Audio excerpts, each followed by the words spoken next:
माननीय सभापति जी, मैं 2 मिनट बोलूँगा इस पर। जैसा कि सब जानते हैं कि नाबार्ड देश की एक शीर्ष वित्तीय संस्था है। इसकी स्थापना 1982 में की गई थी। नाबार्ड देश में कृषि, कुटीर उद्योग, ग्रामीण उद्योग, हस्तशिल्प और लघु उद्योग के क्षेत्र में ऋण एवं पुनर्वित्त प्रदान करता है। पिछले 3 दशकों में नाबार्ड के बहुत सारे कामों में विविधता आई है और प्रत्यक्ष अप्रत्यक्ष रूप से इसने करोड़ों भारतीयों के जीवन को स्पर्श करने का काम किया है। पिछले कुछ वर्षों में हमारी सरकार ने आने के बाद नीति और प्राथमिकताओं के अनुरूप कृषि और ग्रामीण विकास क्षेत्र को रिफाइनेंस तथा डायरेक्ट लोन के माध्यम से नाबार्ड ने अपने कार्य में बहुत व्यापक विस्तार किया है। उदाहरण स्वरूप नाबार्ड की बैलेंस शीट जो 31 मार्च 2012 में 1,82,000 करोड़ रुपए थी, 31 मार्च 2016 को लगभग 3,10,000 करोड़ रुपए तक की वृद्धि हो गई।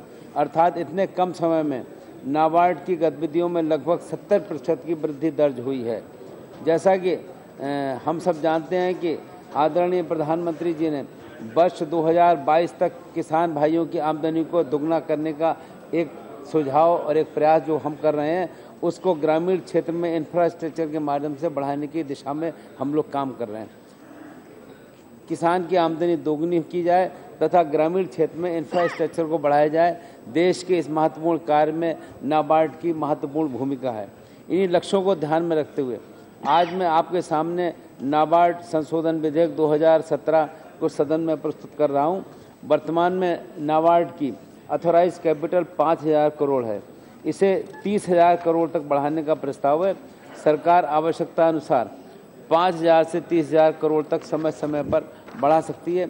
ऑथोराइज कैपिटल को 30,000 रुपये के ऊपर भी अगर आगे बढ़ाना पड़ेगा तो RBI की सलाह एवं परामर्श के द्वारा इसको किया जा सकेगा। वर्तमान में नाबार्ड की 5,000 करोड़ रुपए की ऑथोराइज कैपिटल अभी पर्याप्त नहीं है, इसलिए अतिरिक्त इक्विटी की आवश्यकता होगी, जिससे कि नाबार्ड अपनी ज़रूरतों के हिसाब से अपने उद्देश्यों को आसानी से पूर्ति कर सके। एक दूसरा छोटा इसमें सुझाव और है कि वर्तमान में नाबार्ड में 99.6% हिस्सा केंद्र सरकार के पास है और RBI के पास केवल 0.04% हिस्सा है। ये RBI के रोल में एक कॉन्फ्लिक्ट पैदा करता है।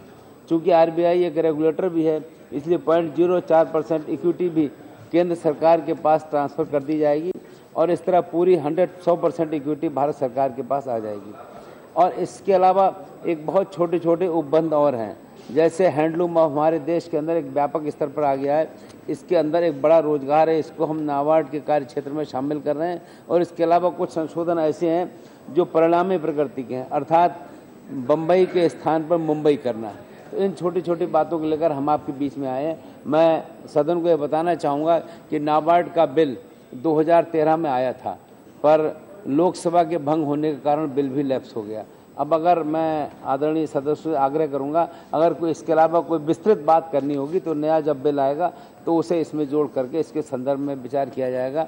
तो मैं चाहता हूं कि वास्तव में हमारे लक्ष्य को ध्यान में रखते हुए कि कैसे हम किसान की आय को दोगुना करें, आप सभी साथियों से आग्रह है इन छोटे संशोधनों को स्वीकृत करने का कष्ट करें।